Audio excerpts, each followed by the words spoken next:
नमस्कार दोस्तों, स्वागत है आप सबका आपके अपने चैनल समर्थ सर कानपुर वाले में। जैसा कि कल हमने लूसेंट में देखा प्राचीन भारत का इतिहास, उसमें हम लोग ने ऋग्वेद, यजुर्वेद, सामवेद और अथर्ववेद तक देखा था। तो आगे आज चलेंगे, शुरू करते हैं विदेशियों से मिलने वाली प्रमुख जानकारियाँ। पहले देखते हैं यूनानी रोमन लेखक टेसियस। टेसियस यह एक राजवैद्य था, ईरानी राजवैद्य था। भारत के संबंध में इसका विवरण आश्चर्यजनक कहानियों से परिपूर्ण होने के कारण अविश्वसनीय है। दूसरा है हेरोडोटस। इसे इतिहास का पिता कहा जाता है। इसने अपनी पुस्तक हिस्टोरिका में 5वीं शताब्दी ईसा पूर्व के भारत फारस के संबंध में वर्णन मिलता है, परंतु इसका विवरण भी असूत्रीय एवं अफवाहों से आधारित है।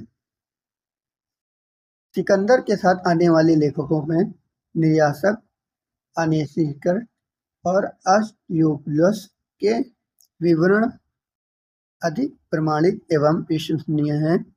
मेगास्थनीज यह सेल्यूकस निकेटस के राजदूत था, जो चंद्रगुप्त मौर्य के राजदरबार में आया था। इसने अपनी पुस्तक इंडिका में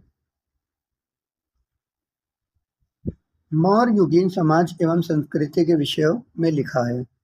डायमेकस यह सीरिया नरेश अंतियोकस के राजदूत था, जो बिंदुसार के राजदरबार में आया था। इसका विवरण भी मौर्य युग के संबंध है। डायनिसियस यह मिस्र नरेश टॉलमी पेलिटेटस का राजदूत था, जो अशोक के राजदरबार में आया था। टॉलमी इसने दूसरी शताब्दी में भारत भूगोल नामक पुस्तक लिखी। प्लिनी इसने अपने प्रथम शताब्दी नेचर हिस्ट्री नामक पुस्तक लिखी।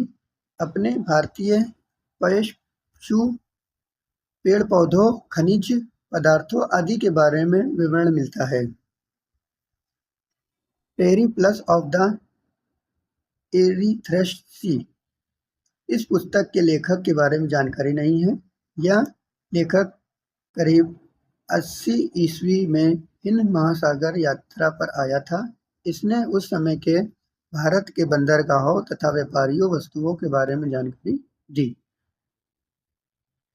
चीनी लेखक फ़हियान यह चीनी यात्री चंद्रगुप्त नरेश द्वितीय के दरबार में आया था। इसने अपने विवरण में मध्य प्रदेश के समाज एवं संस्कृति के बारे में वर्णन किया है। इसने मध्य प्रदेश की जनता को सुखी एवं समृद्ध बताया है। फ़हियान ये 405 ईस्वी से 411 ईस्वी के बीच आया था। भारत आने वाले प्रथम चीनी यात्री फ़हियान है। शेनयांग यह 518 ईस्वी में भारत आया। इसने अपनी 3 वर्षों की यात्रा में बौद्ध धर्म की प्राप्तियां एकत्र की। ह्यूयांग इनका जन्म 802 में और मृत्यु इनकी फरवरी 664 में हुई, और ये 399 ईस्वी से 412 ईस्वी के बीच भारत आए थे। ह्यूयांग या हर्षवर्धन के शासनकाल में भारत आया। ह्यूयांग 629 ईस्वी में चीन से भारतवर्ष के लिए प्रस्थान किया और लगभग 1 वर्ष की यात्रा के बाद वह सर्वप्रथम भारतीय राज्य कपिशा पहुंचा। भारत में 15 वर्षों तक ठहरकर 645 ईस्वी में चीन लौट गया। वह बिहार में नालंदा जिला स्थित नालंदा विश्वविद्यालय अध्ययन करने तथा भारत से बौद्ध ग्रंथों को एकत्र कर ले जाने के लिए आया था। इसका भ्रमण तृतीयक शिन्युकी नामक प्रसिद्ध, जिसमें 338 देशों का विवरण मिलता है। इसने हर्षवर्धनकालीन समाज, धर्म, राजनीति के बारे में वर्णन किया। इसके अनुसार सिंध का राजा शूद्र था।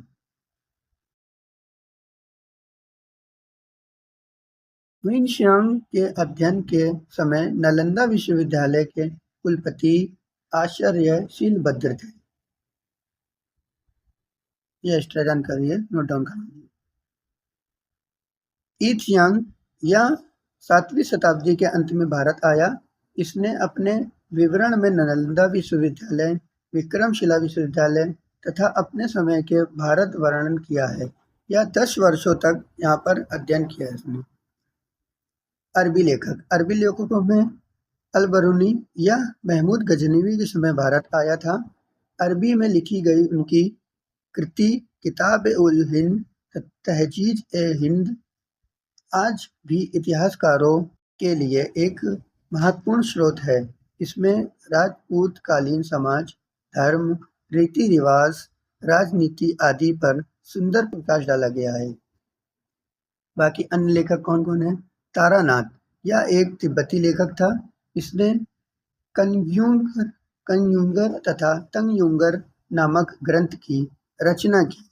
इसने भारतीय इतिहास के बारे में जानकारी मिलती है। फिर है मार्को पोलो, यह 13वीं शताब्दी के अंत में पांड्य देश की यात्रा पर आया। इसका विवरण पांड्य इतिहास के अध्ययन के लिए उपयोगी है। पुरातात्विक संबंध शास्त्र से मिलने वाली जानकारी। 14वीं ईस्वी पूर्व के अध्ययन अभिलेख बोगाज-कोई से वैदिक देवता मित्र, वरुण, इंद्र और नासत्य, जिसे अश्वनी कुमार के नाम से मिलते हैं। भारत में भागवत धर्म विकसित होने का प्रमाण यवन राजदूत हेलियोडोरस के वेशनगर गरुड़ स्तंभ अभिलेख से प्राप्त होता है, जिसे विदिशा कहते हैं। वेशनगर को विदिशा। सर्वप्रथम भारतवर्ष का जिक्र हाथी गुफा अभिलेख में है। सर्वप्रथम दुर्भिक्ष का जानकारी देने वाला अभिलेख सहगोरा अभिलेख है। सर्वप्रथम भारत पर होने वाले हूण आक्रमण की जानकारी भीतरी स्तंभ अभिलेख से प्राप्त होती है। सती प्रथा का प्रथम अभिलेख साक्ष्य एरण अभिलेख से प्राप्त होती है, जिसे शासक गुप्त ने लिखा है। ठीक है। रेशम बुनकर की श्रेणियों की जानकारी मंदसौर अभिलेख से प्राप्त होती है। चलिए देखते हैं एक तरफ अभिलेख और उनके शासक। हाथी गुफा अभिलेख, शासक हैं कलिंग राजा खालखेल। जूनागढ़ अभिलेख रुद्रदामन शासक हैं। नासिक अभिलेख के गौतमी बलश्री। प्रयाग स्तंभ लेख के हैं समुद्रगुप्त। ऐहोल अभिलेख के हैं पुलकेशिक तृतीय। मंदसौर अभिलेख के हैं मालवा नरेश यशोधर्मन। ग्वालियर अभिलेख के प्रतिहार नरेश भोज। भीतरी एवं जूनागढ़ अभिलेख के स्कंदगुप्त।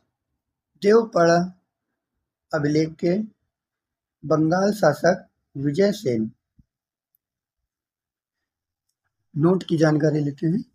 अभिलेखों का अध्ययन एपिग्राफी कहलाता है। अध्ययनों कश्मीरी नवपाषाणकाली पूरा स्थल बुर्ज होम से कर्तवास का साक्ष्य मिलता है।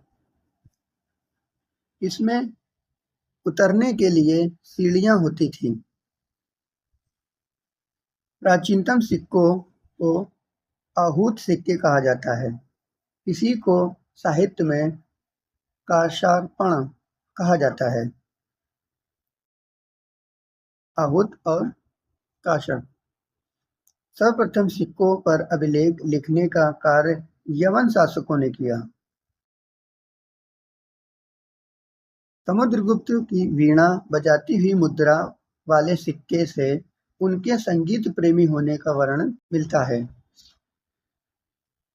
अरिएक मुंडू, इसे पांडुचेरी निकट है, से रोमन सिक्के प्राप्त हुए हैं। तो दोस्तों आज हमने देख लिया है, कल हम लोग स्टार्ट करेंगे प्रागैतिहासिक काल। तो आज वीडियो यहीं समाप्त करते हैं।